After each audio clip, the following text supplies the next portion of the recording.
గురించి మాట్లాడాల్సి వచ్చినప్పుడు పంతులు తప్పకుండా మాట్లాడవలసింది గోల్కొండ. గోల్కొండ గోల్కొండ గోల్కొండ గోల్కొండ కోట. దానికి యాక్చువల్గా పేరు ఏంటంటే గొల్లకొండ. ఒక గొల్ల పిల్లవాడు గొర్రెల్ని మేపుకుంటుంటే ఒక దేవుడి విగ్రహం దొరికింది అక్కడ. అది చూసి అక్కడ ఉన్న రాజులు, అప్పుడు హిందూసే కాబట్టి కాకతీయులు, వాళ్ళు దానికి గోల్కొండ అని పేరు పెట్టారు.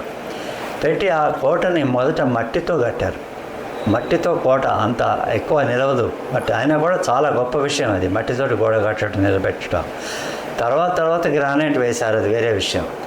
ఆ కోటలో ఈ కుతుబ్ షాహీ వీళ్ళందరూ కూడా కోటలోనే ఉండేవాళ్ళు. రాజు ఉండేదే కోటలో ఎప్పుడైనా, బయట ఉండేది కాదు. అదనమాట. అందుకని ఆ గోల్కొండ కోటకి చాలా ప్రాశస్త్యం ఉండేది. అందరికీ కూడా గోల్కొండ చాలా ప్రసిద్ధమైంది ఇక్కడ ఈ ఏరియాలో. అయితే ఈ గోల్కొండ అసలు పేరు గోల్కొండ అయితే ఈ ముస్లిమ్స్ ఉన్నారు కదా, అప్పుడు కూడా వాళ్ళు దీన్ని మస్కల్ అనేవాళ్ళు. మస్కల్ అంటే వాళ్ళ దృష్టిలో కోట. మనం అయితే సికింద్రాబాద్ ఏమంటాం? లష్కర్ అంటాం. ఏంటి దాన్ని అట్లా? హైదరాబాద్ ఏమో పట్నం అంటాము, సికింద్రాబాద్ లష్కర్ అని అట్లా అయిందనమాట. అయితే ఆ గోల్కొండలో కోహినూరు వజ్రం దొరకలేదు. గోల్కొండలో కాకుండా కర్నూలు ఉంది కదా, కర్నూలు దగ్గర ఒక గ్రామంలో మీర్ జుమ్లా అనేటువంటి ప్రభుత్వోద్యోగికి ఆ వజ్రం దొరికింది. అప్పుడు అదే రూల్ ఉంది, నీకు ఏదైనా మంచి వస్తువు దొరికితే అదే అయ్యగారికి ఇచ్చేయాలి, అంతే. తీసుకెళ్ళి ఔరంగజేబుకి ఇస్తాడు. ఔరంగజేబు నుంచి షాజహాన్ తన బటన్లో పెట్టుకుంటాడు దాన్ని. అది ఇప్పుడు బ్రిటిష్ మ్యూజియంలో ఉంది. అది ప్రపంచంలో ప్రసిద్ధి చెందినటువంటి వజ్రం. అది ఇక్కడ దాన్ని పంతులు కోహినూరు వజ్రం అంటారా? కోహినూరు వజ్రం, అదే కదా, అదే కోహినూరు వజ్రం. అయితే ఈ ప్రాంతాన్ని ఎవరెవరు పరిపాలించారు ఒకసారి మనం చూడటం మంచిది. అంటే చరిత్రకు అందినంత వరకు, చరిత్రకు అందక ముందు కూడా చాలామంది పరిపాలించి ఉంటారు, మనకు తెలియదు, ఆధారాలు లేవు, అప్పుడు కాగితాలు లేవు, పెన్నులు లేవు, ఇంకు లేదు, కాబట్టి ఏం చేయలేదు. కానీ మన తెలుగు వారికి వచ్చేవారు కల తెలుగునాడు కానీ భారతదేశం ఆ విషయానికి వచ్చినప్పుడు, ఇప్పుడు నేను భారతదేశం గురించి భారతీయ వైభవం రాస్తున్నాను. ఎందుకనంటే మీకు చెప్పాలి, ఒక ఉమెన్స్ కాలేజీ ప్రిన్సిపాల్ నన్ను కోరారు. ఒక వాళ్ళ కోడలు ప్రవర్తన, వాళ్ళ కూతురు ప్రవర్తన, వాళ్ళ విద్యార్థుల ప్రవర్తన చూసి అందులో మార్పు తేవటానికి ఈ పూర్తి విజ్ఞానం కావాలంటే ఎట్లా స్టార్ట్ అయింది భారతదేశం అనేది దాని గురించి రాస్తున్నాను. భారతీయ వైభవం అది అంటే ఆర్యులు ఎప్పుడు వచ్చారు, తర్వాత అప్పటి సింధు నాగరికత, మొహంజోదారో, హరప్ప, అక్కడి నుంచి రావాలన్నమాట. అప్పటి మొట్టమొదటి రాజు మౌర్య సామ్రాజ్యం, మొట్టమొదటిది మౌర్య సామ్రాజ్యం, కాబట్టి అక్కడి నుంచే మనం మొదలు పెట్టాలి. అయితే 3వ శతాబ్దిలో అశోకుని కింద మౌర్య సామ్రాజ్యం కింద ఈ ఏరియా అంతా ఉండేది. మన తెలంగాణ కాక ఇంకా చాలా వేరే ఉండేది. మహారాష్ట్ర ఉండేది, మొత్తం ఏలూరు దాకా ఉండేది, మచిలీపట్నం దాకా ఉండేది. ఆ మొత్తం ప్రాంతం హైదరాబాద్ స్టేట్ అని అందాం. హైదరాబాద్ స్టేట్ అప్పుడు అశోకుడి కింద ఉండేది, మౌర్య సామ్రాజ్యం, హైదరాబాద్ రాష్ట్రం.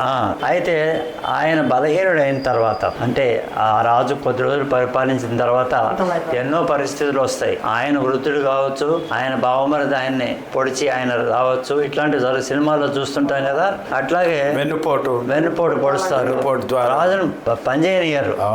రాజు ఎంతో జాగ్రత్తగా ఉంటాడు. ఎంతమందో ఈ స్పైర్స్ అంటారు చూడండి, వాళ్ళంతా కూడా ఇన్ఫర్మేషన్ వేగులు. అయితే ఆ మౌర్య సామ్రాజ్యం అంతమైన తర్వాత వాళ్ళ కింద సామంత రాజులు ఉంటారు. సామంత రాజులు అంటే ఎవరు? విధేయులు. మనం చెప్పినట్టు వినేవాళ్ళు. ఇప్పుడు ఏమవుతుందనంటే పక్క రాజ్యం మీద రాజు దండయాత్ర చేస్తాడు, గెలుస్తాడు, అతను ఓడిపోతాడు, అతను సామంతరాజు అవుతాడు. మీరు చెప్పినట్టు వింటాను సార్, మీతోనే ఉంటానని అంటాడు. అంటే సరెండర్ అయిపోతాడు. అప్పుడు అతను ఉంటాడు, అతనికి యథాప్రకారంగా రాజ్యం చేస్తుంటాడు. కానీ రిపోర్టింగ్ టు ఎవరికి రిపోర్ట్ చేస్తాడు? అసలు ఎవరైతే ఓడించాడో అతనికి. కాబట్టి సామంతరాజుల్ని ప్రతి చోట ఏర్పరచుకుంటారు. సామంతరాజు తలెత్తి ఎదురు తిరిగితే చేసేస్తారు, అంతే. చేసేసి రాజ్యాన్ని వసిపరుచుకుంటారు. కాబట్టి సరెండర్ అయిపోతాడు. ఈజీగా చెప్పాలనంటే లొంగిపోతాడు. లొంగిపోయిన వాడు సామంతరాజు అవుతాడు. ఫ్రెండ్లీగా ఉంటాడు అతను. అయితే వాళ్ళ సామంతరాజులు శాతవాహనులు. మౌర్య సామ్రాజ్యం అని చెప్పాను నేను. మొట్టమొదట 3వ శతాబ్దంలో అశోక చక్రవర్తి కింద ఉంది. ఆయన బలహీన పడిన తర్వాత శాతవాహనులు వచ్చారు. వాళ్ళు ఎక్కడికి వచ్చారు? కరీంనగర్కి వచ్చారు. కరీంనగర్కి వచ్చి కరీంనగర్ లో కోటిలింగాల అనేది ఇప్పుడు కూడా ఉన్నది పంతులు. కోటిలింగాల్లో రాజధానిగా చేసుకొని ఈ మొత్తం ఏరియాని అక్కడి నుంచి పరిపాలన చేశారు. కోటిలింగాలు వాళ్ళు చాలా మంచి పనులు చేశారు, చెడ్డ పనులు చేశారు, అన్ని చేశారు. వాళ్ళు కూడా కొన్ని ఏళ్లు పరిపాలించారు. వీళ్ళందరూ కూడా వచ్చారు అంటే ఇదివరకులాగా మనలాగా 5 సంవత్సరాల్లో ఎలక్షన్లు అయ్యి వెళ్ళిపోవటం కాదు. 30 ఏళ్ళు ఉంటారు, 40 ఏళ్ళు ఉంటారు. చాళుక్యుడు ఈ కర్ణాటకలో 500 ఏళ్ళు పరిపాలించారు. 5 సంవత్సరాలకు ఒకసారి మారవట్లేదు. వాడినే రెన్యువల్ చేస్తున్నాం. ఇంకో విధంగా చెప్పాలంటే వాడినే దండుకోరా అని ఇస్తున్నాం. దోపిడీ చేయమని. ఒక్కొక్క నియోజకవర్గం ఒక సామంతరాజ్యం. సామంతరాజులే వాళ్ళు. పేరుకే ప్రజాస్వామ్యం తప్ప సామంతరాజులే. మన డెమోక్రసీ పేరు డెమోక్రటిక్ ఫ్యూడలిజం. ప్రజాస్వామ్య రాచరికం. ఇప్పుడు ఇది మాత్రం కరెక్ట్ చెప్పారు. రెండవ మాట రాచరికపు ప్రజాస్వామ్యం. అట్లా కూడా అంటే అట్లా జరిగింది పంతులు. మీరు అన్నది ఉన్నట్టు రాచరిక ప్రజాస్వామ్యము అట్లా జరిగింది. కొంతమంది అట్లే పాలిస్తున్నారు మా తెలంగాణ. అదే అయితే దాని తర్వాత ఈ శాతవాహనులు ఉన్నారు కదా, వాళ్ళ వారసులు ఉన్నారు. వాళ్ళ కుటుంబం వాళ్ళకి వారసత్వం ఉన్నవాళ్ళు. వాళ్ళ పేరు ఇక్ష్వాకులు. ఇక్ష్వాకు వంశం. వాళ్ళు ఏం చేశారంటే ఇక్కడ కాకుండా గుంటూరు వెళ్ళారు. గుంటూరు దగ్గర నాగార్జున కొండ అని ఉంది. అక్కడ రాజధానిగా చేసుకొని పరిపాలన సాగించారు. వాళ్ళు చేస్తున్నప్పుడు అక్కడ నాగార్జున కొండలో ఏంటి? అది బౌద్ధం. బుద్ధుడు. అయితే వాళ్ళ తర్వాత కూడా చాలా మంది బౌద్ధులు, హిందువులు, దక్కన్లు, ఫ్రెంచ్ వాళ్ళు, ఇట్లాంటి వాళ్ళందరూ కూడా పరిపాలన చేశారు. ఎవరో 2 సంవత్సరాలు చేశారు అనేది ఎక్కువ కాలం కాదు, కానీ ఇష్టం వచ్చినట్టు ఎవరు పెడితే వాడు రావటం వాడు చేశారు అనమాట. ఎప్పుడైతే రాజు వీక్ గా ఉంటాడో అప్పుడు ప్రతివాడు దండయాత్ర చేయడానికి ప్రయత్నం చేస్తాడు. రాజ్యాన్ని కలుపుకోవాలి. అది రాజు యొక్క బాధ్యతలు 2. ప్రజలను సుఖ సంతోషాలతో ఉంచడం, 2 రాజ్యాన్ని విస్తరింపజేయటం. అందుకని ఎప్పుడు పెంచుకుంటూ పోవాలి రాజ్యాన్ని. అది అందుకని వాళ్ళు పరిపాలన చేశారు. పంతులు అప్పుడు ఆ కాలంలో యుద్ధాలు జరిగేటప్పుడు అంటే విస్తరించుకోవడానికి, సామ్రాజ్యం విస్తరించుకోవడానికి ఆయన జాబ్ అది. అతని జాబ్ అది. అయితే ఫ్రెంచ్ వాళ్ళు కూడా వచ్చారు. వీళ్ళందరూ వస్తున్న తర్వాత లాస్ట్ లో వాళ్ళు చాళుక్యులు అనే వాళ్ళు వచ్చారు. చాళుక్యులు అప్పుడు కర్ణాటకలో చాలా బలంగా ఉన్నారు. 500 ఏళ్ళు పరిపాలించారు. వాళ్ళు ఇక్కడికి వచ్చేసారు. చాళుక్యులు ఏం చేశారంటే, చాళుక్యులు వాళ్ళు కూడా అంతా వాళ్ళే వచ్చి చూసుకోలేరు కదా రోజు. వాళ్ళకి కళ్యాణ శాఖ అని ఒకటి ఉంది. ఆ కళ్యాణ శాఖ అనే వాళ్ళకి ఈ తెలంగాణను అప్పగించి ఇది మీరు పరిపాలించండి, దీని గురించి చూసుకోండి, మా కిందనే అక్కడ ఉండు అని పెట్టారనమాట. తర్వాత చాళుక్యుడు కూడా వీక్ అయిపోయారు. కొద్ది రోజుల తర్వాత వాళ్ళు ఎప్పుడైతే వీక్ అయ్యారో అప్పుడు కాకతీయులు వచ్చి వరంగల్ ని చుట్టుముట్టారు. వాళ్ళు కాకతీయులు కూడా ఒక సామంతరాజుగా ఉండేవాళ్ళు అప్పుడు ఇక్కడే. వాళ్ళు కూడా రాజపాలన చేసేవాళ్ళు కానీ బలవంతులుగా లేకుంటారు. ఎప్పుడైతే వీక్ అయిపోయిందో చాళుక్యులు బలవంతులు వీళ్ళకంటే, చాళుక్యులు వీక్ అయిపోయినారు. ఆ కళ్యాణ శాఖ అన్నవాడు ఏంటి బ్రాంచ్. ఇప్పుడు నా బదులు నేను ఎవరినో పంపించాను, నేను డ్రైవర్ను పంపించాను, వాడు ఇంకా వీక్. కాకతీయులు వరంగల్ దగ్గర కోట పెట్టుకొని వరంగల్ చుట్టుపక్కల ప్రాంతాలన్నీ కూడా పరిపాలించడం మొదలుపెట్టారు. అప్పుడు వాళ్ళకి ఎక్కువ దీని మీద మక్కువ ఉండేది, గోల్కొండ మీద. గోల్కొండను డెవలప్ చేసిన వాళ్ళు కాకతీయులు. వాళ్ళు చేశారు. అక్కడ 2 పరిపాలించారు, రుద్రమదేవి తర్వాత ప్రతాపరుద్రుడు. రుద్రమదేవి కూడా ఒకటి మాయ వల్ల చనిపోయింది. వాడు మోసం చేసినందువల్ల చనిపోయింది. లేకపోతే చాలా ధైర్యవంతురాలు. ఈ రాజకీయాల్లో రాచరికాల్లో ఇవి కామన్. ఎవరు వెనుపోటు పడుస్తారో తెలియదు. ఆమె తెలియదు, ఆమె మోసపోయింది, ఆమె చనిపోయింది. ప్రతాపరుద్రుడు కూడా ఓడిపోయాడు. అప్పుడు అక్కడ మహమ్మద్ బిన్ తుగ్లక్ అక్కడ ఎంటర్ కావడానికి ప్రయత్నం చేశాడు. ఇంకా పరిపాలించలేదు. ఎంటర్ కావడానికి ప్రయత్నం చేశాడు. ఎప్పుడైతే మహమ్మద్ బిన్ తుగ్లక్ ఎంటర్ కావడానికి ప్రయత్నం చేశాడో సరి అయిన రాజు అక్కడ ఎవరు లేరో, అది ఏరియా మంచిది అని అనిపించి ముస్నూరి నాయకులు అనేవాళ్ళు రాజపాలకులు. వాళ్ళు ఓన్లీ కర్ణాటక, ఆంధ్ర ఈ ఏరియాలోనే ఉండేవాళ్ళు. హిందువులు రాజపాలన దక్షత కలవాళ్ళు, మంచివాళ్ళు. ముస్నూరు నాయకులు వాళ్ళు ఏం చేశారు, అదొక వంశం. వాళ్ళు ఈ మహమ్మద్ బిన్ తుగలక్ పారదోలారు, రాకుండా ఎలగొట్టారు. సరిహద్దులో రానిలే, వీళ్ళు పోయి పోట్లాడి వాడిని ఎలగొట్టారు. వాడు వెళ్ళిపోయాడు. వెళ్ళిపోయిన తర్వాత వాళ్లే పరిపాలన. వీళ్ళు ముస్నూరు నాయకులు 33 సంవత్సరాలు వాళ్ళు కూడా రాజులు. వాడు రాజులు 33 సంవత్సరాలు వరంగల్ని రాజధానిగా చేసుకొని కాకతీయుల తర్వాత ముస్లిం నాయకులు పరిపాలించారు. ముస్లిం నాయకులు అప్పుడు వరంగల్ పతనం అయిపోయింది. ఎప్పుడైతే ముస్నూరు నాయకులు కోటను వశపరుచుకున్నారో వీళ్ళు ఢిల్లీలో ఉన్న బహుమల్లి సుల్తాన్ ఉన్నారు కదా, ఇప్పటి వరకు ఢిల్లీ వాళ్ళు ఎవరు మన దాని మీద ఇంకా చూపేయలేదు. అక్కడికే సరిపోయింది మొగలాయిలకి వాళ్ళ వ్యవహారం. అప్పుడు అక్కడ ఉన్నటువంటి బహుమల్లి సుల్తాన్ అనేవాళ్ళు వాళ్ళతోటి ఈ ముస్నూరు నాయకులు యుద్ధం చేసి ఓడిపోయారు. అంటే ఏమిస్తావని అడిగారు. ఏం లేదు, నేను సరెండర్ అవుతాను, గోల్కొండ కోట ఇస్తాను మీకు అన్నాడు. గోల్కొండ కోట బహుమని సుల్తాన్కి ఇచ్చేశాడు. అంటే బహుమని సుల్తాన్లో గోల్కొండ కోటను వశపరుచుకున్నాడు అనమాట. అయితే అప్పుడు మన ప్రాంతం బందర్ వరకు ఉండేది. మచిలీపట్నం. అయితే బహుమని సుల్తాన్ కూడా అక్కడి నుంచి మొత్తం పరిపాలించడానికి చాలా విశాలమైన ప్రాంతం మనది. ఇంత మన ఈ హైదరాబాద్ చాలా పెద్ద హైదరాబాద్ రాష్ట్రం కాదు, ప్రాంతం హైదరాబాద్. అయితే ఇది విశాలంగా ఉన్నప్పుడు ఈ బహుమని సుల్తాన్లు ఏం చేశారంటే వాళ్ళు రోజు చేయలేరు కాబట్టి కులీ కుతుబ్ షా ఉల్ ముల్క్ అనేవాడిని గవర్నర్ గా ఇక్కడ వేశారు. కులీ కుతుబ్ షా ఉల్ ముల్క్ ని ఇక్కడ గవర్నర్ గా వేశారు. ఇక్కడ గవర్నర్ గా ఉంటూ పనిచేస్తూ బహుమని సుల్తాన్లు మళ్ళీ అక్కడ వీక్ అయిపోయారు. బహుమని సుల్తాన్లు ఎప్పుడైతే వీక్ అయిపోయారో ఈయన నేనే రాజుని అని ప్రకటించుకున్నాడు. ప్రకటించుకొని కుతుబ్ షాహీ వంశం స్థాపించాడు ఇక్కడ కుతుబ్ షాహీ వంశం స్థాపించి అక్కడి నుంచి హైదరాబాద్ పట్నం కట్టాడు. ఆయన పెద్ద పట్నం లేకుండే అప్పుడు ఇక్కడ ఓన్లీ గోల్కొండనే ఉండే గోల్కొండలో కోట. అక్కడే అదే హైదరాబాద్ అంటే గోల్కొండే, ఇదంతా ఏం లేదు. ఆయన హైదరాబాద్ కట్టించాడు. అది కూడా ఎక్కడ అంటే చిచోలి అనే చోట కట్టించాడు. ఇప్పుడున్న చార్మినార్కి 6 కిలోమీటర్ల దక్షిణాన మూసీ నది ఒడ్డున కట్టించాడు. అది పెరుక్కుంటూ ఇటు వచ్చింది. అంటే ఓల్డ్ సిటీలో కట్టించాడు అసలు వచ్చింది. ఈ కుతుబ్ షా అని అందరు ఏమంటారంటే ఈ భాగమతి అనే ఒక ఆమెను ప్రేమించాడు. ఆమె అటువైపు ఉంటుంది. అక్కడ మనం గోల్కొండ పోయేటప్పుడు అక్కడ పోతుంటే ఆ మూసీ నది అడ్డం వచ్చేది, దానికి పురాణ పూల ఏదో కట్టించాడు అని అంటారు. కానీ ఆమె కోసమే కట్టించారంట. అది కట్టు కదా, అది కాదు. భాగమతి ప్రేమించింది నిజమే. కానీ అక్కడ నాట్యం చేయటం, మీరు గోల్కొండ ఫోర్ట్ పోయినప్పుడు దూరంగా ఒక చోట కొండ మీద ఒక హాల్ లాంటిది కనపడుతుంది, చూడండి ఎప్పుడైనా.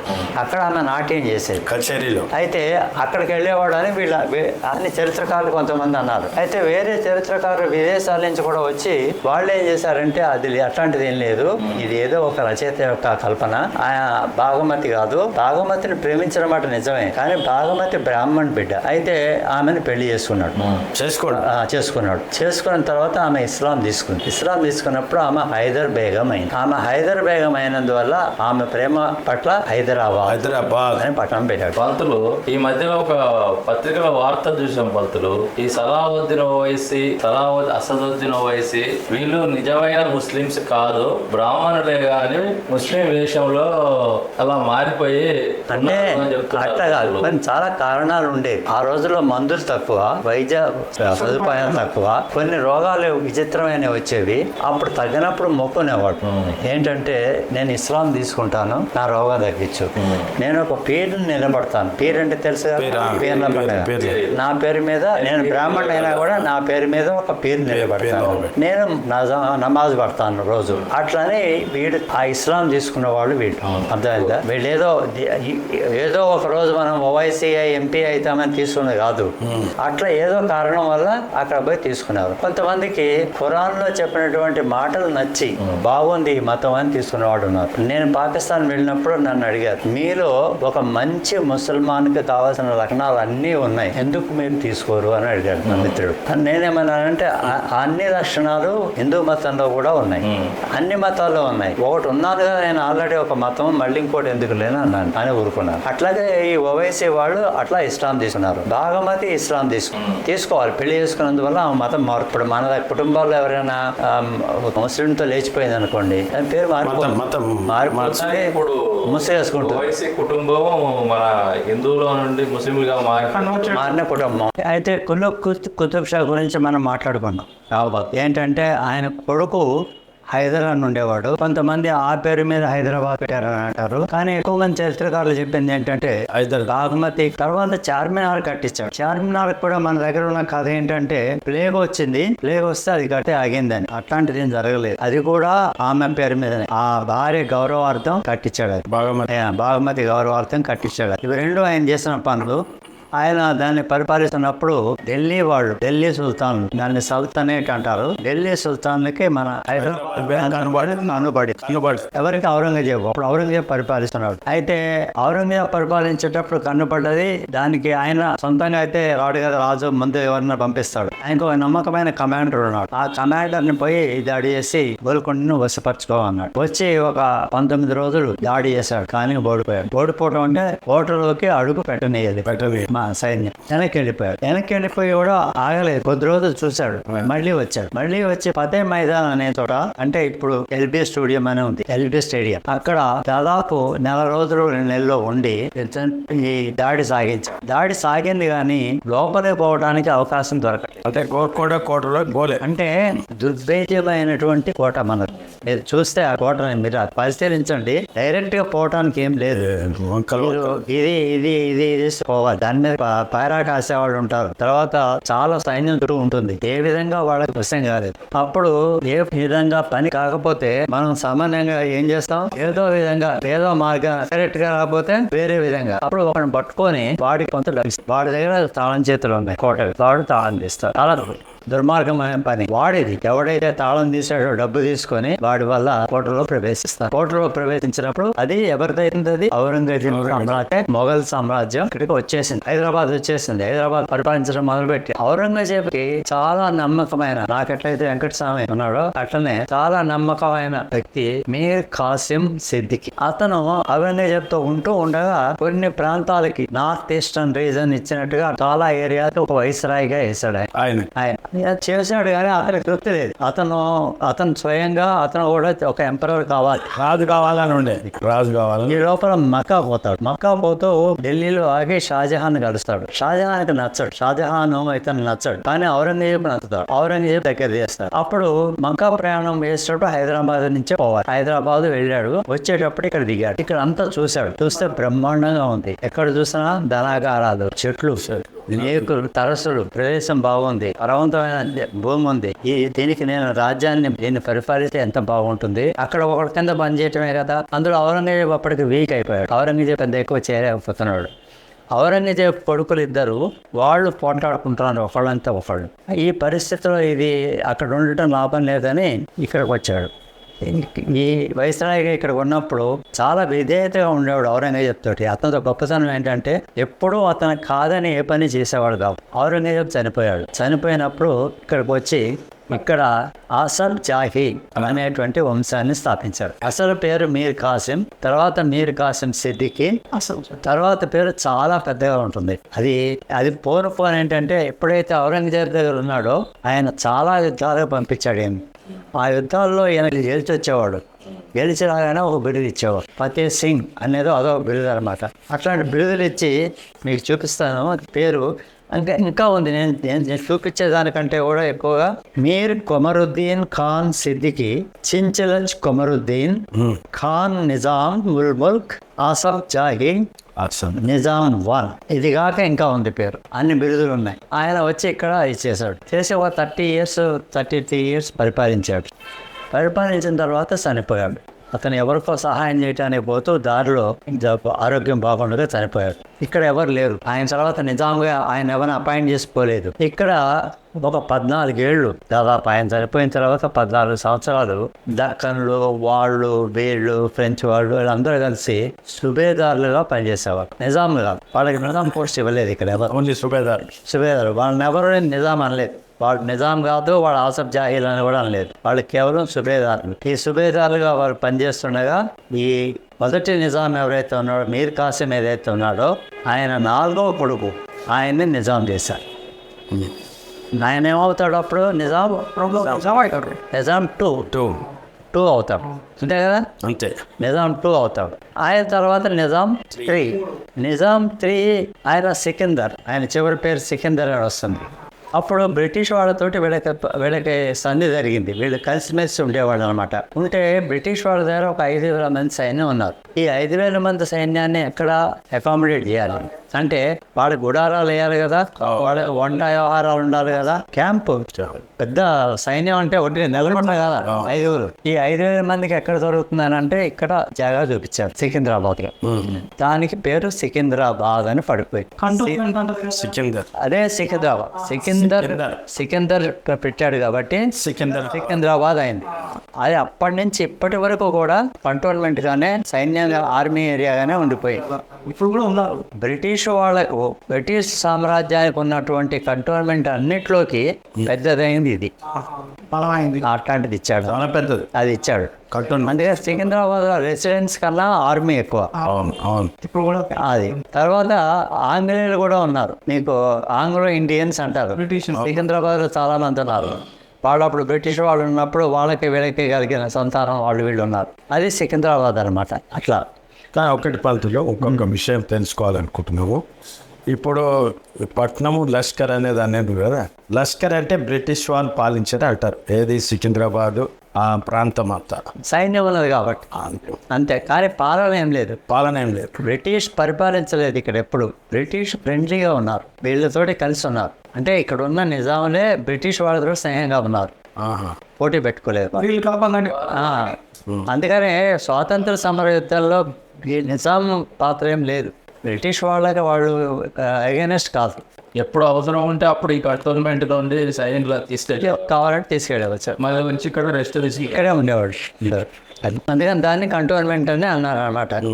అయితే ఔరంగజేబు ఎప్పుడైతే ఆయన పాలన పడిపోయింది, ఆయన ఉన్నప్పుడు ఔరంగజేబు అంటే మొఘల్స్ పరిపాలించేటప్పుడు హైదరాబాద్ పేరు మార్చాడు. కానీ ఎవరు దాన్ని పట్టించుకోలేదు. దారుల్ జిహాద్ అని పెట్టాడు. దారుల్ జిహాద్ అని పెట్టి అదే వ్యవహరించేవాడు. కానీ తర్వాత వాడు మళ్ళీ హైదరాబాద్గానే మాట్లాడారు. ఎందుకంటే ఎన్నేళ్ల బట్టో హైదరాబాద్గా వాడబడుతుంది. ఈ ఔరంగజేబు పీరియడ్లో ఆయన చనిపోయినప్పుడు ఆయన విశ్వాసపాత్రుడు అయినటువంటి ఈ రాజప్రతినిధిగా ఉన్నటువంటి ఈ మన మీర్ కాసిం ఇక్కడ ఆసఫ్ జాహీ వంశం స్థాపించి 1, 2, 3, 4, 5, 6, 7 8 మంది పరిపాలించారు. ఒక్కొక్కడు 10 ఏళ్ళు 5 ఏళ్ళు అట్లా 224 సంవత్సరాలు పరిపాలించారు. ఆసఫ్ జాఫీ వాళ్ళు 120 సంవత్సరాలు, 224 సంవత్సరాలు పరిపాలించారు. ఇక్కడ 224 సంవత్సరాలు ముస్లిమ్స్ ఇక్కడ పరిపాలించారు. హిందూ జనాభా ఇక్కడ ఎక్కువ, 81%. ముస్లిం జనాభా ఇక్కడ తక్కువ. అయినా కూడా మనం హిందూస్ వాళ్ళు పరిపాలిస్తే ఉన్నారు, వాళ్ళతో పాటే కలుస్తున్నారు. చూడండి, అంటే మొదటి నుంచే వస్తున్నది. మనం తిరుగుబాటు కానీ ఏ కానీ లేదు.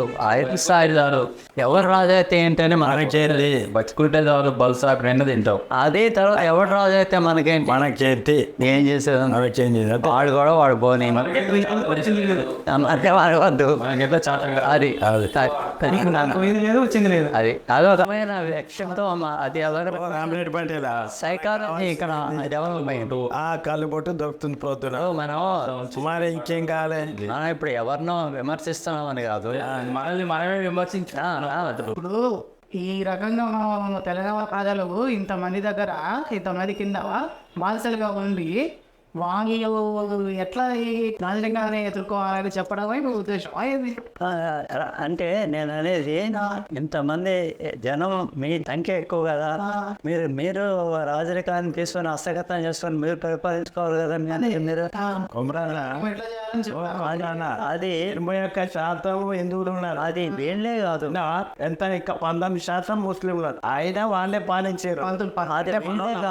మీరు భారతదేశంతో చూడండి, మీరు తెలంగాణ ప్రజలు అమాయకులు. అంతేకాదు మన వెంకటస్వామి భారతదేశ చరిత్ర చూడండి, 400 సంవత్సరాలు ముస్లిమ్స్ పరిపాలించారు. ఎవరన్నా అన్నారా?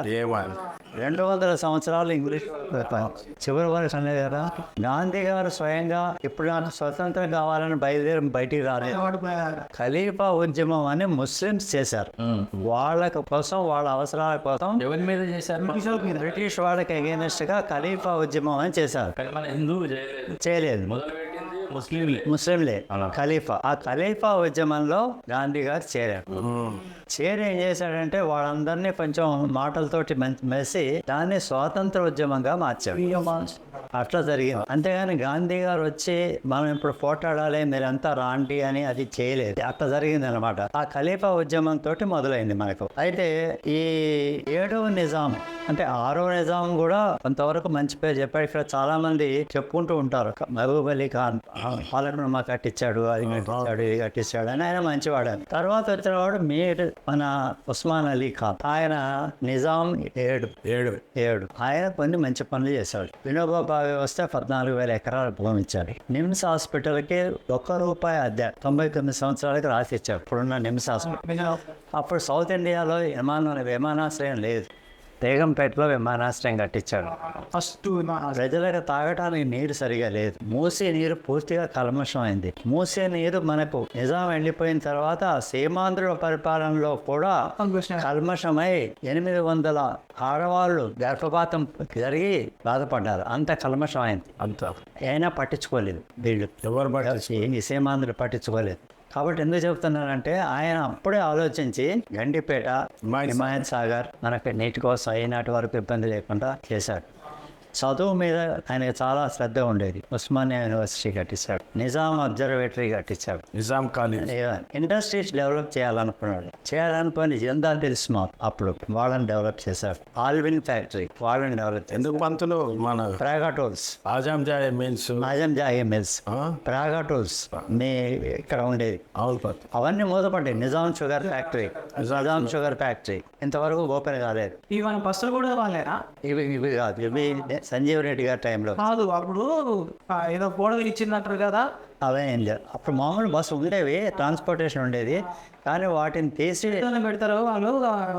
అసలు ఇప్పుడు ఉన్నటువంటి బస్సులు ఏర్పాటు చేసిన వాడు నేను సంజీవ్ రెడ్డి.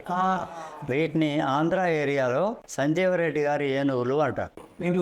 ఏనుగు పెద్దగా ఉంటాయి కాబట్టి సంజీవ్ రెడ్డి గారి ఏనుగులు అంటారు. అది ఆ విధంగా ఆయన చాలా పనులు చేశాడు. అయితే మీరు ఒక ప్రశ్న అడగవచ్చు, ఇంత చాలా మంచి పనులు చేస్తే మరి మన హిందువులు ఎందుకు చచ్చిపోయారు, ఏదో రజాకారులు అని చెప్పి ఎంతమంది అని మన మనసులోకి వస్తుంది కదా ఐడియా.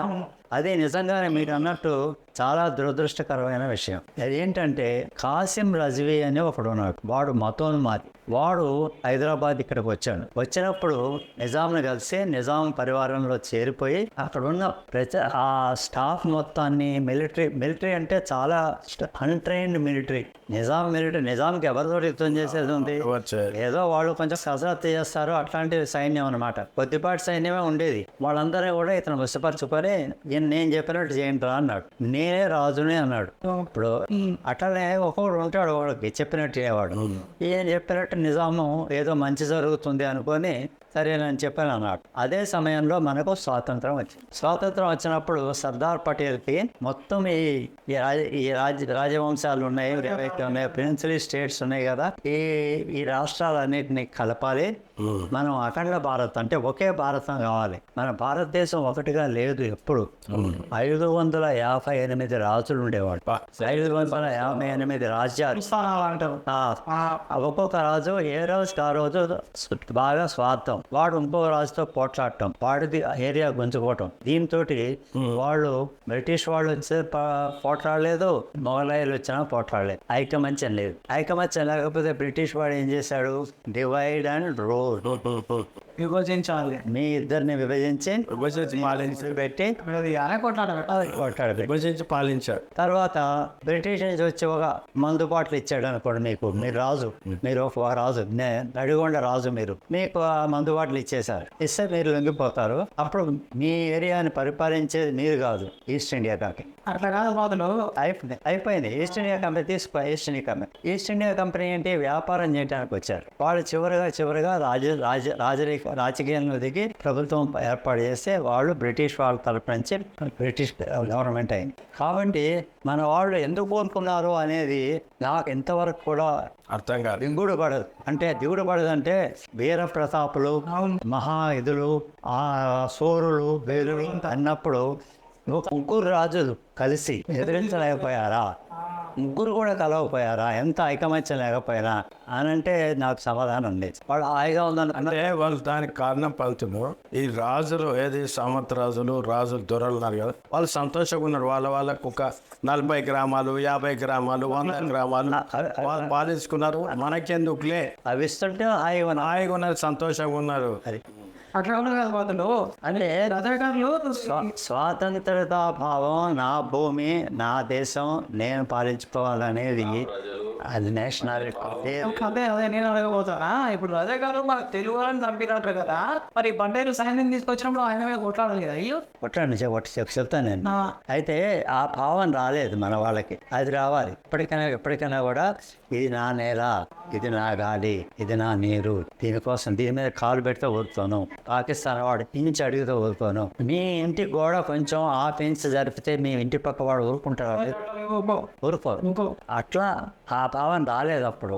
అట్లా రోజులు గడిచిపోయినాయి. చివరికి స్వాతంత్ర యుద్ధం అయింది, మనకు స్వాతంత్రం వచ్చింది. అన్ని రాజ్యాలు కలుపుకుందాం అంటే ఈ 558 మొత్తం కలిపి ఒకటి కావాలంటే ప్రతివాడు ఒప్పుకోలేదు. కొంతమంది ఒప్పుకున్నారు. ఎందుకంటే రేపటి నుంచి నువ్వు రాజు కాదు, నీ రాజ్యం కాదు, నీ రాజ్యం పోతుంది. కాబట్టి మేము ఇట్లనే ఉంటాం, మేము బాగానే ఉంది మాకు, మేము మా రాజ్యం మేము ఎదుర్కొంటామని. పటేల్ చక్కగా ఒక్కొక్కరికి ఎక్స్ప్లెయిన్ చేసి ఎక్కడ భరణాలు ఏవయ్యాలో ఇచ్చి వాళ్ళకి ఒప్పందాలు చేసి, ఆర్బిట్రేషన్ అంటే వాళ్ళతో వీళ్ళతో కలిపి మాట్లాడి ఒప్పందం చేసుకొని ఏదో ఒకటి ఇచ్చి ఏదో ఒకటి తీసుకొని అన్ని కలుపుకురాడు. ఇక్కడికి వచ్చేవారు కదా నిజాము, నేను రాను, నేను ఒంటరిగా నా రాజ్యాన్ని పరిపాలిస్తాను, లేకపోతే పాకిస్తాన్తో కలుస్తాను. అది మనకు మింగుడు పడే మాట కాదు. ఆ టైంలో కాసిం రజీ వచ్చాడు కాబట్టి వాడేం చేశాడంటే హిందువుల్ని మొత్తం పోయండి అని చెప్పి, వాడి దగ్గర ఉన్న సైన్యం పేరు రజ్వీ కింద ఉన్నారు కాబట్టి వాడు రజాకారులు. ఆ రజాకారులు ప్రతి గ్రామాల్లో పోయి అక్కడున్న ఆడవాళ్ళని చెరిచి బలవంతాన మగవాళ్ళని నరికి 2 లక్షల మందిని చంపారు. ఎవరు లేరు 2 లక్షల మందిని. ఆ మూమెంట్ చాలా భయంకరమైంది, అయితే రక్తపాతమైంది. అది దాన్ని ఆపే శక్తి నిజాం కూడా పోయింది. ఎందుకంటే నిజాం బలహీన పడిపోయారు. ఎందుకు, భూస్వాములు నిజాం మీద అప్పటికి ఇటు భూస్వాముల దండయాత్ర ఉంది, ఇటు ఇండియాలో కలవమంటున్నారు. వీడేమో ఊచవస వస్తున్నాడు, ఆయన చాలా బలహీన పరిస్థితిలో ఉన్నాడు. ఆ పరిస్థితిలో అడుగుతున్నాడు, లాభం లేదు, మనం కలవాల్సిందే. ఈ లోపల మన సైన్యం అంటే ఢిల్లీ నుంచి ఇండియన్ ఆర్మీ రాలేదు, పక్కన ఉన్న ఒక రాజు దగ్గర ఉన్న సైన్యాన్ని ఇక్కడికి పంపించారు. వాళ్ళు ట్రైన్డ్, వాళ్ళకు శిక్షణ పొందిన వాడు. ఈ శిక్షణ కొద్దిమంది వాళ్ళని ఈజీగా ఖతం చేసినప్పుడు రజ్వీని అరెస్ట్ చేశారు. అప్పుడు నిజాం పోయి సర్దార్ పటేల్కి నమస్కారం పెట్టి, నేను నీతో పాటు ఉంటాను, ఇండియన్ గవర్నమెంట్లో చేరుతాను, కానీ నాకు ఈ షరతులు ఉన్నాయి. ఆయన అన్ని షరతులకి ఒప్పుకున్నారు. ఆయనకు ప్రొటెక్షన్ ఉండాలి, ఆయన పోతుంటే సైన్యం ఉండాలి, ఆయన సైన్యాన్ని ఆయన మెయింటైన్ చేసుకుంటాడు, ఆయన భవనాలు ఏవో ఉన్నాయి. ఎట్లా కొన్ని నాకు ఏదన్నా పదవి ఇవ్వాలి అంటే రాజ ప్రముఖ అని ఒక పదవి ఇచ్చారు, గవర్నర్ లాగా ఇచ్చారు. కానీ ఆయనకి ఏమీ బాధ్యత ఏం చేయలేదు. ఉన్నాడు అట్లా రాజప్రముఖ ఉండి కూడా చాలా సింపుల్ గా ఉండేవాడు. ఫ్రెండ్స్ దగ్గరికి ఆటోలో వెళ్ళేవాడు, చాలా రిచెస్ట్ ఫెలో. ఆయన సామాను ఎప్పుడైతే ఆయన పదవి నుంచి దిగిపోయాడో 6 లారీల్లో బంగారం, 8 లారీల్లో డబ్బు పెట్టి ఢిల్లీకి పంపించాడు. అంత ఉంది. అది కాకుండా నల్ల వేషం వేసుకొని, ముసుగు వేషం వేసుకొని మోసం చేసి కొన్ని లారీలని తిప్పి కొంత డబ్బు సంపాదించిన వాడు కొంతమంది ఉన్నారు. తర్వాత రజాకార్ల అడావుడిలో రజాకార్ల దీంట్లో ఫోటోలు ఉండేవి మనకి ఊళ్ళలో కొన్ని చోట గడీలు ఉండేవి. గడీల్ని కొట్టి ఈ స్వాతంత్ర యోధులే మనవాళ్ళే అక్కడ కొంతమంది బిందె దొరికింది లంకెమ్మ. ఆ రోజుల్లో పెట్టేవాడు అక్కడ. అవి సంపాదించుకొని తర్వాత అయిన వాళ్ళు కొంతమంది ఉన్నారు. అంటే ఎవరిష్టం వాళ్ళు. ఈ రజాకారులు 27-30 మంది ఉంటే మిగిలిన 30 మందిలో 20 మంది మరాఠీ, ఇంకో 10 మంది మనవాడు కూడా అవకాశం ఉంది కదా, దోచుకుంటున్నారు, ఎవడు అడుగుతాడని పోయి మనవాడు తెచ్చుకుందాం, దోపిడే కదా. ఇది చేసి ఇది చాలా భయంకరమైనటువంటి చిత్రం చేశారు. ఇది ఒక్కటి మాత్రం ఈ 7వ నిజాం చేసినటువంటి తప్పిదం. దీనికి వీక్నెస్, ఆ వీక్నెస్ అనేది అట్లా చేస్తుంది. రాజు ఎప్పుడు కూడా వీక్గా ఉండొద్దు. రాజు ఎప్పుడు కూడా పూర్తిగా ఒకరిని నమ్మి వాడికి అప్పచెప్పాం. వాడు తిరగబడి మన మీదనే కూర్చుంటాడు. వాడిని ఎక్కడ ఉంచాలో అక్కడ ఉంచారు. అది చేయలేదు ఆయన. చేయనందువల్ల నష్టపోయాడు. రజవీని అరెస్ట్ చేశారు. ఇక్కడ 10 సంవత్సరాలు వివిధ జైళ్లలో ఉంచారు. వాడిని ఒక చోట కాకుండా ఒక చోట తిప్పిన తర్వాత ప్రాధేయపడ్డాడు, నేను పాకిస్తాన్ పోతానని పంపించారు. అక్కడ ఒక్క సాగు చచ్చాడు, అయిపోయింది. అయితే పంతులు ఇప్పుడు లారీ కొద్ది రూపాయలు ఇచ్చిన అన్నారు కదా పడేకు, ఇల్లు ముద్ర కొట్టుకుంటా రూపాయలు ఇచ్చిన పడేది అవన్నీ కూడా రూపాయలు, అదే నిజాం రూపాయలు అన్ని కూడా ఇప్పుడు మనకు ఆర్బీఐలో ఉన్నాయి. ఇది Hyderabad Delhi reserve bank of India. వాడు ఎవరు గవర్నమెంట్ ఇక్కడ ముద్రించుకున్నాడు అని అనుకుంటాం. ఎవరు తీసుకోలేదు. రిజర్వ్ బ్యాంక్ ఇండియాకి వెళ్ళిపోయింది. రిజర్వ్ బ్యాంక్ ఈ ఊళ్ళలో కొట్టినే మీరు కొట్టారు. ఇప్పుడు బేతవాళ్ళు అని ఒకటి ఉంది నల్గొండ జిల్లా. అది కాదు వాళ్ళు ఇచ్చిన అక్కడ పంపించారు కానీ ఈ నవాబ్కి రూపాయలు ఎట్లా ఇదే ముద్ర కొట్టుకున్నాడా? ముందు ఆయనే కొట్టుకునేది. ఆయన కరెన్సీ ఆయనకు ఉంది. నిజాం కరెన్సీ వేరే ఉంది, నిజాం సీల్ వేరే ఉంది, నిజాం ఫర్మానాలు. ఆయన రాజు కదా, ఆయన దేశం. ఆయన రిచెస్ట్ ఫెలో వరల్డ్ లో, ప్రపంచంలో రిచెస్ట్ ఫెలో. నిజాం మొత్తం ప్రపంచంలో ధనవంతుడు. ఆర్బీఐ గవర్నమెంట్ తీసుకొని ఆయనకి భరణం ఇస్తుంది ఇంతని, ప్రతి నెల ఇంతని ఇచ్చేటట్టు అదే చేశారు. అయిన తర్వాత ఈ లోపల ఈ స్వాతంత్రం వచ్చేసింది. స్వాతంత్రం వచ్చినప్పుడు ఈయన రాజప్రముఖగా ఉన్నాడు.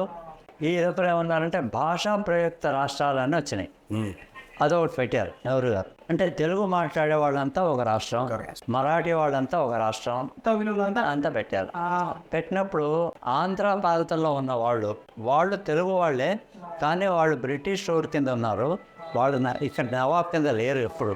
వాళ్ళు మనం కలిసి ఆంధ్రప్రదేశ్ అయింది. తెలుగు వాళ్ళంతా కలిసి తెలుగు వాళ్ళు కలవాలి.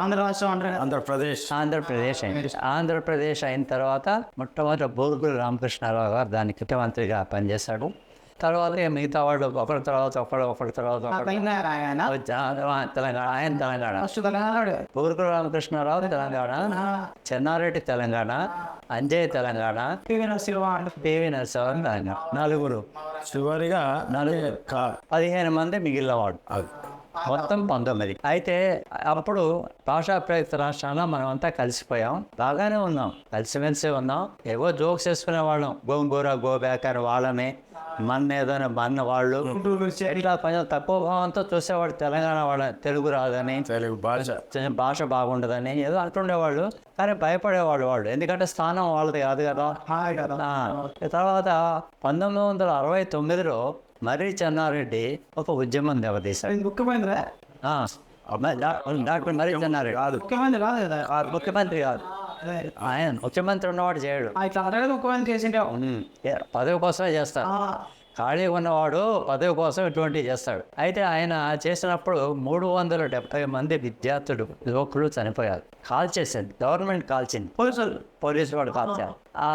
ఆయన అరెస్ట్ చేశారు. ఆయనతో పాటు మదన్ మోహన్, మల్లికార్జున్ వాళ్ళని కూడా అరెస్ట్ చేశారు.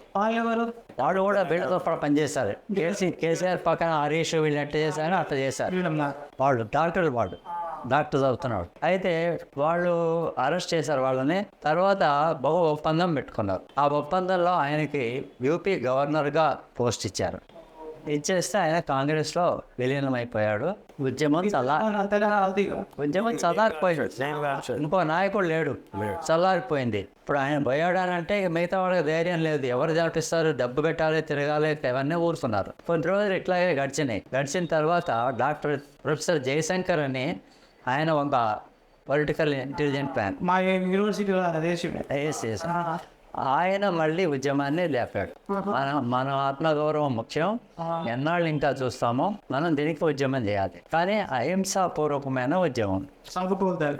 అతగా అహింసాపూర్వకం అంటే వీళ్ళు బతుకమ్మ ఆడటం, రోడ్డు మీద అన్నం వండటం, ఇట్లాంటివే. ధర్నా చేయడము, ఎవరిని పొట్టలేదు, ఏ ఆంధ్ర వాడిని పొట్టలేదు, ఏ ఆంధ్ర వాడిని బయటికి పంపించలేదు. చెన్నారెడ్డి టైంలో జరిగినప్పుడు అగ్రికల్చర్ కాలేజీ హాస్టల్లో ఉన్న ఆంధ్ర వాళ్ళందరినీ రాత్రికి లుంగీలు పీకేసి లుంగీలు లేకుండా పంపించేశారు. నేనున్నా అందులో, నేను కూడా. అట్లా వాళ్ళని బాధించారు, భయపెట్టారు. కానీ ఇప్పుడు చేయలేదు. ఇందులో ఏమి జరగలేదు. సకర్జనుల పోలీసులు కూడా చంపలేదు. కాకపోతే ఈ బాధ, ఈ తెలంగాణ రావట్లేదు ఎన్నాళ్ళైనా అని ఆ బాధతోటి విద్యార్థులు, యువకులు పెట్రోల్ తీసుకొని వాళ్ళు ఎమ్యులేషన్ చేసుకున్నారు, ఆత్మహత్య చేసుకున్నారు. దాంతో కొంచెం మనసు కలవరపడింది సోనియా గాంధీకి మనసు కలవరపడింది. ఏదన్నా జరగవచ్చు కానీ లైఫ్ పోకూడదు. అంటే ప్రొఫెసర్ గారు జయశంకర్ సార్ అంటారు కదా, ఆయననైనా ఇది అవ్వాలనిపింది. ఆయన ఆది పురుషుడు ఆయనే. తెలంగాణ ఫాదర్ ఆఫ్ తెలంగాణ ఎవరు అంటే జయశంకర్. పెట్టాడు. ఈ మాట వినండి, ఫాదర్ ఆఫ్ తెలంగాణ ఎవరు అంటే ఆయన జయశంకర్. కేసీఆర్ అన్నాడు కదా. అయితే ఆయన శిష్యుడు. ఈయన ఆ ఉద్యమాన్ని ముందుకు తీసుకెళ్ళినప్పుడు విద్యార్థులు, యువకులు అందరూ, ప్రతి వాళ్ళు పాపం అందరూ కూడా ఈ ఉద్యమంలో పాల్గొన్నారు. జైలుకి వెళ్ళిన వాళ్ళు వెళ్ళారు, కానీ ఎవరిని చంపటం కానీ జరగలేదు. చంపుకున్న వాళ్ళే ఉన్నారు. దీని తర్వాత డిసెంబర్ 9 చిదంబరం అనౌన్స్మెంట్ చేశాడు తెలంగాణ వస్తుందని. కానీ ఇవ్వలేదు, ఇంకా డిలే చేశారు. అప్పుడు ఒక 10 రోజులు మనవాడు నిరాహార దీక్ష మొదలుపెట్టాడు. 11 రోజులు అందరూ అడుగున్నారంటారు కదా. మరి వాళ్ళు చేశారు, వద్దు అని చేశారు. కానీ అది వేగిపోయింది, అదేం కాలేదు. లగడపాటి అని అతను చేశాడు, ఏం కాలేదు. అప్పుడు మనకు ఇక్కడ ఈయన నిరాహార దీక్ష చేసే సమయం, అక్కడ యువకులు చనిపోతున్నారు. ఈ తండ్రి దృష్టిలో చూసుకొని ప్రతిపక్షంతో మాట్లాడితే అందరూ కూడా లేదు, ఇచ్చేయాలి అన్నారు. బీజేపీ సపోర్ట్ చేసింది, కమ్యూనిస్ట్ పార్టీ సపోర్ట్ చేసింది. అందరూ కూడా దీనికి ఫేవర్గా ఉన్నారు పార్లమెంట్లో. అప్పుడు ఇచ్చేసారు. తెలంగాణ రాష్ట్రం 29వ రాష్ట్రంగా ప్రకటించబడింది. తెలంగాణ చిన్నది కాదు, వయసులో చిన్నది. తెలంగాణ రాష్ట్రం వయసులో చిన్నది, పురిటి బిడ్డ. 10 ఏళ్లలో ఎప్పుడైనా గుర్తుపెట్టుకోండి, ఒక మనిషి జీవితంలో 10 ఏళ్లలో కొంత మార్పు జరగవచ్చు.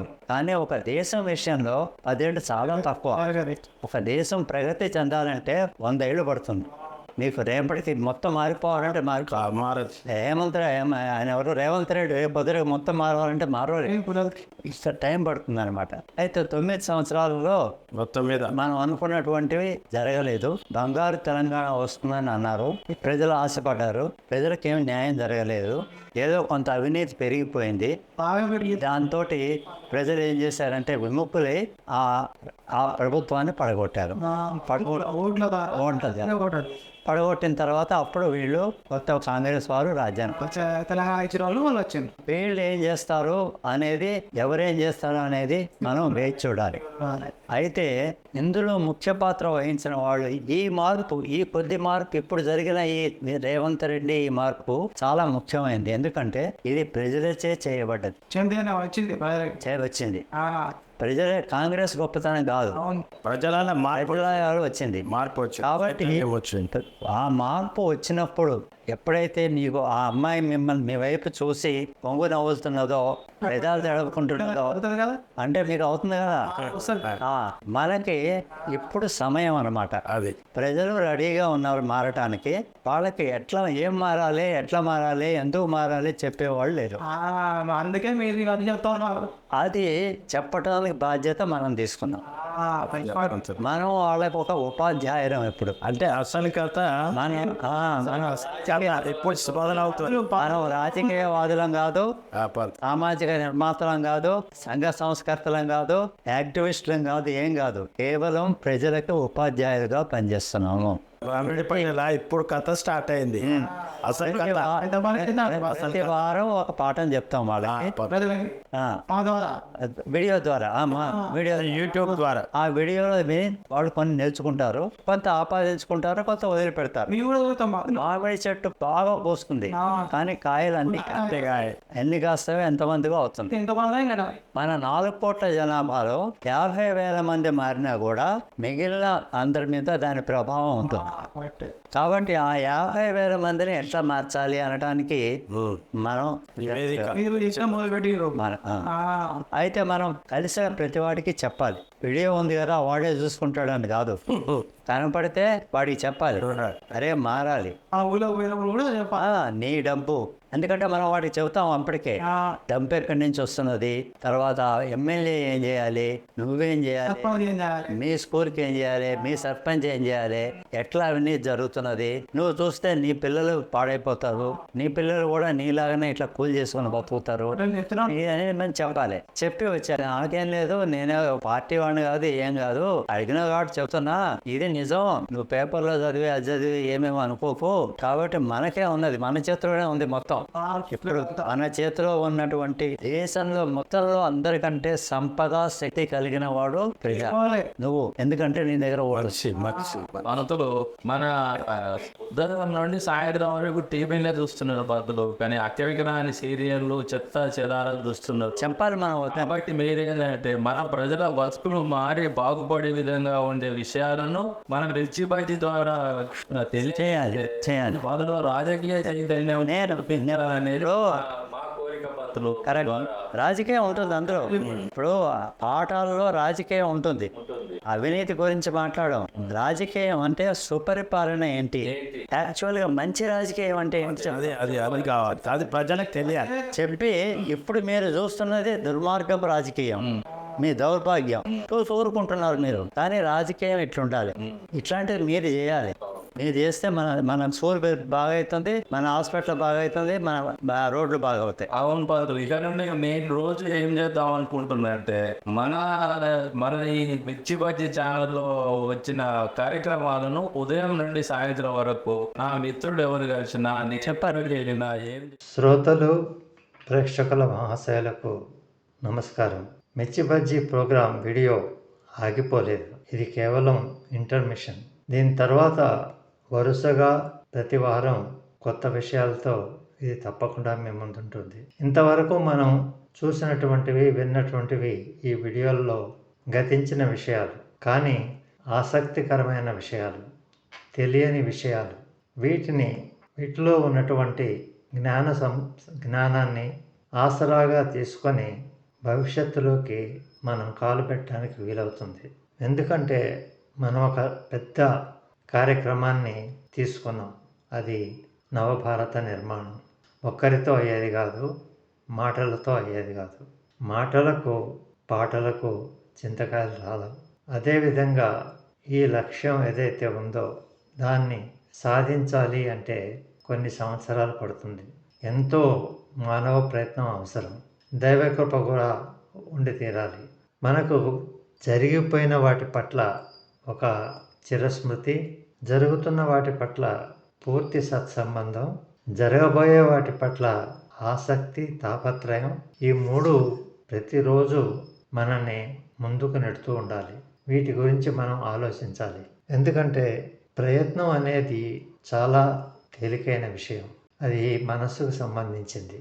మనసు నిర్ణయిస్తే దాన్ని ఆపేవాళ్ళు ఎవరు ఉండరు. మానవ ప్రయత్నం ఉండాలి, పైనుంచి దైవకృప కూడా అవసరం.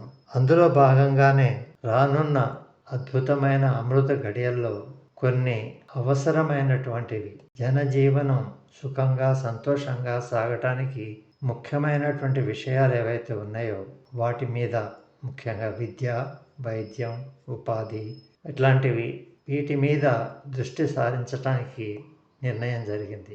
మేము స్వయంగా తీసుకున్నటువంటిది ఒక చాలా పెద్ద కార్యక్రమం. అది సంవత్సరాలు పడుతుంది, ఒక రోజులో అయ్యేది కాదు. అది నవభారత నిర్మాణం. అంటే నవభారత నిర్మాణం అంటే అక్కడ ఒక ఇల్లు కట్టడం కాదు, ఉన్న ఇల్లును బాగు చేయటం కూడా కాదు. ఇది కేవలం ప్రజల ద్వారా ప్రజలు నిర్ణయించుకునేటట్టు వాళ్ళని ఉత్సాహపరచడం, వాళ్ళని మేల్కొల్పటం, వాళ్ళకి ఒక ఉపాధ్యాయుడిలాగా విషయాలు తెలియజెప్పటం. ఇది చాలా పెద్ద కార్యక్రమం, కానీ చాలా ఆసక్తికరమైన కార్యక్రమం ఇది. మనం మిర్చి బజ్జీ అనగానే తినేది అనుకుంటారు, కాదు వినేది. మనం తినే దాంట్లో లేము, వినే దాంట్లో ఉన్నాము. వినాలి, జీర్ణించుకోవాలి, దాని నుంచి కొన్ని అనుభవాలు, అవసరమైన విషయాలు బాగా పరిశీలించి తీసుకోవాలి. వాటి సహాయంతో భవిష్యత్తులోకి మనం అడుగు పెట్టాలి. అనుభవంతో కూడిన చర్యలు ఎప్పుడూ కూడా శాశ్వతంగా ఉంటాయి, తప్పకుండా జరిగి తీరుతాయి. కాబట్టి భవిష్యత్తుకి తలుపులు తెరుస్తూ రానున్న 2-3 రోజుల్లోనే మరొక వీడియోతో, అది కూడా అందరికీ ఆసక్తికరమైన, ఉపయోగకరమైన, అవసరమైనటువంటిది, ముఖ్యంగా అవసరమైనటువంటి విషయం మీద వీడియో రిలీజ్ చేయటం జరుగుతుంది. దానికి మీరు ఈ రెండిటికి చూపించినంతటి ఆసక్తి, ప్రేమ, తెలుసుకోవాలనే కుతూహలం, ఇవి తప్పకుండా దృష్టిలో పెట్టుకొని ఈ వీడియోలు కూడా మీరు చూస్తారని ఆశిస్తూ, ఈ శ్రవణానంద కార్యక్రమానికి మాకు తోచినంత మెరుపులు, మాకు తోచినంత నగిషీలు, మాకు తోచినంత నైపుణ్యం కలిగిస్తూ దీన్ని ముందుకు సాగుతాం.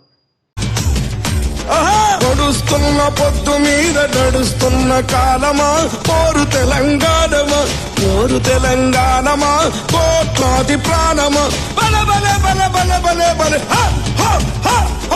నడుస్తున్న పొద్దు మీద నడుస్తున్న కాలమా, పోరు తెలంగాణమా, పోరు తెలంగాణమా, కోట్లాది ప్రాణమా, కోట్లాది ప్రాణమా.